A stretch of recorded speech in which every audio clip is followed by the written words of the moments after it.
Welcome to Standard 3A. The goal of our presentation is to explain the views and actions of Martin Luther, John Calvin, Henry VIII, and Elizabeth I.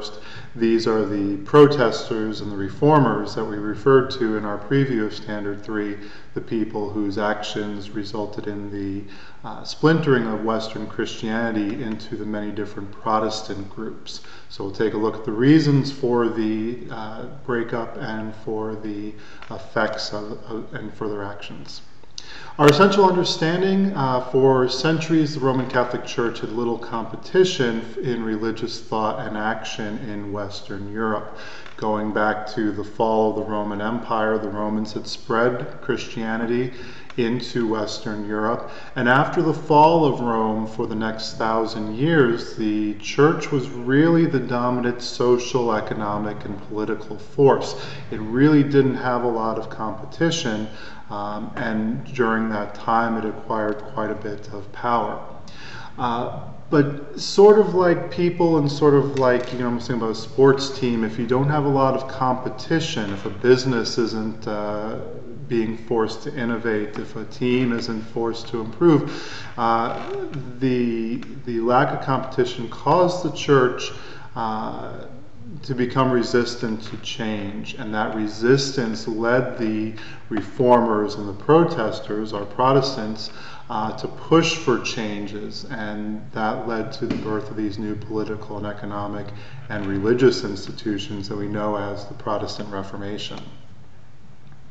Okay, our essential question, we really have two, so we'll break down our presentation into two parts here. Our first essential question: what were the problems and issues that provoked religious reforms in Western Christianity?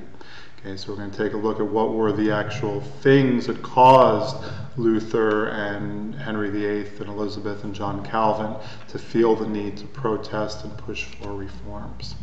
Okay, as we talked about in our preview, we're really asking the question, what issues led to the breakup of this yellow area here? As we see Europe in 1200, most of Western Europe was unified under one single Christian church. And by the end of the 1500s, that unity represented by the yellow on this map is going to be broken into many different colors representing different branches of Christianity. Okay, our essential knowledge, the idea here that our first issue was that we have a new class of people by 1500 who've emerged in Europe, and that's the merchant class. The merchants really didn't exist in Europe on a large scale prior to the Renaissance. You had a very small number of privileged people, and then you had the large feudal system beneath. The majority of Europeans were tied to the land, couldn't really pursue an education or business interest. By the 1500s, that had changed, and these merchants had acquired a good bit of wealth. And as you've probably heard the saying, money is power, these merchants felt they had some power, and they wanted to be able to express that power through their religion as well as their business. In particular, the thing that they objected to was the church's view on what was at the time called usury. And usury we more commonly refer to today as interest. Okay, interest being the thing at the bank you get when you put money into the bank. You come back 6 months later and your money is increased. That wasn't really the issue. It was when interest goes the other way as well. If you borrow money, the banks charge extra. And the church's view on that was that that wasn't really nice. That if you're going to lend somebody money for lunch, lend them the money and get that money back from them. Don't charge them extra. Same thing for the banks and the merchants. Lend the people money and collect back that same amount.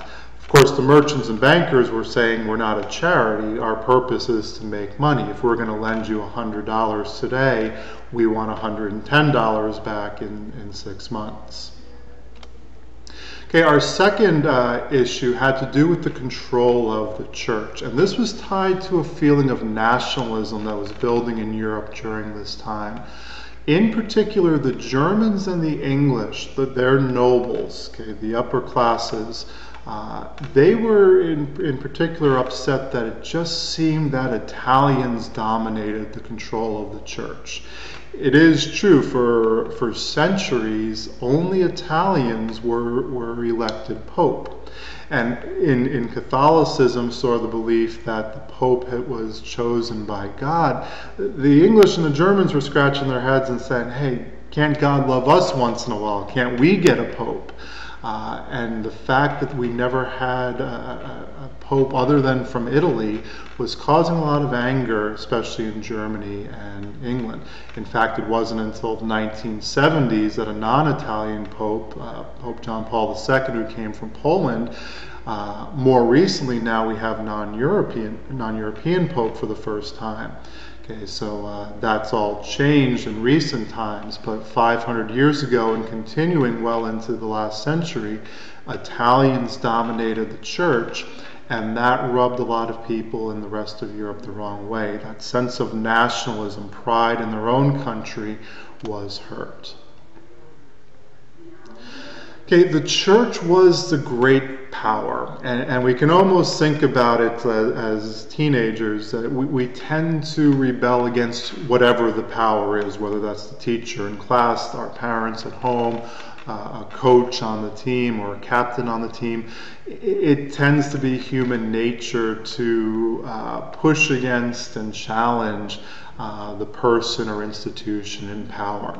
And the church was the big economic, social, political power in Europe. Kings resented that the church had political power. Merchants resented that the church had economic power. Many people resented the church's social power over their lives. And so that power that the church had, that almost unchallenged power prior to the Reformation, we're going to see people wanting to challenge that power. Those were all sort of building and long-term causes, but the cause that's really going to spark the Reformation in the 1500s was the perception of the churches becoming corrupt, and corruption refers to wrongdoing, oftentimes involving money. And that was in particular in the case of something called indulgences. Okay, indulgences were pardons for sins. In Christianity at the time, in Catholicism, a person who did something bad was expected to go to a priest and confess their wrongdoings.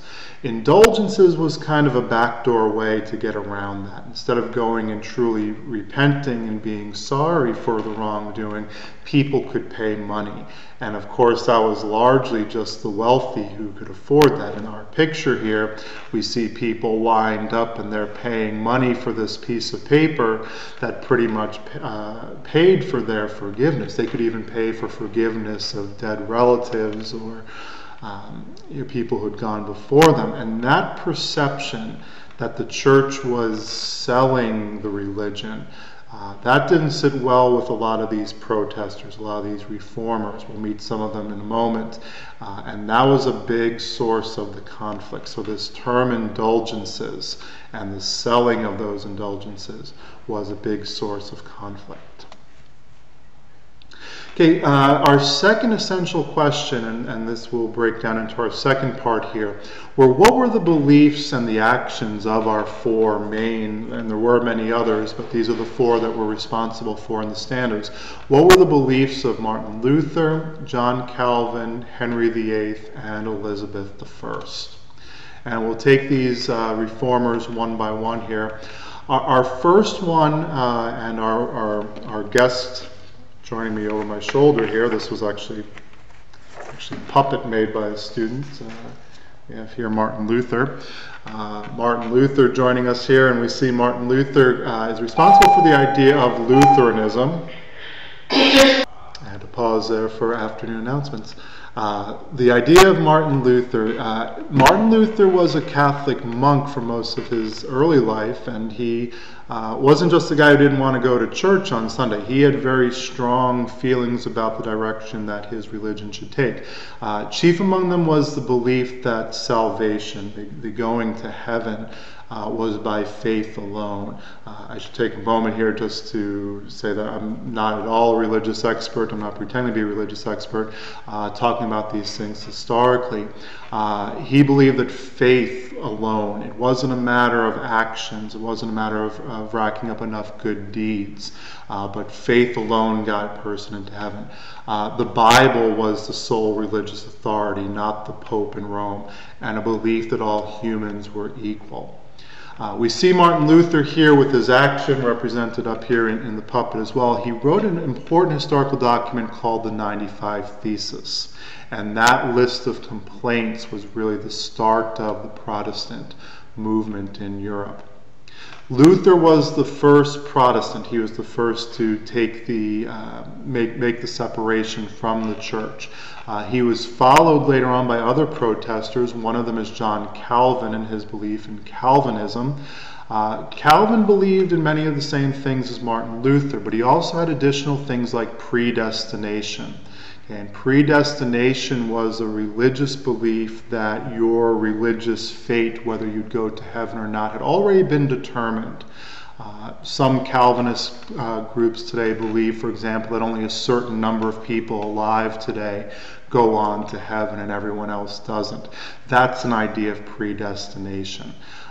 Faith being revealed through living a righteous life, what was considered a righteous life, and this idea of a Protestant work ethic, the belief that if you were spending a nice day sitting on the couch eating potato chips, not using your talents, you were making God angry.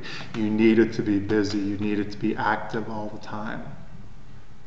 Okay, we have Calvin's actions through his beliefs and through his establishment of a religious community in Switzerland at Geneva.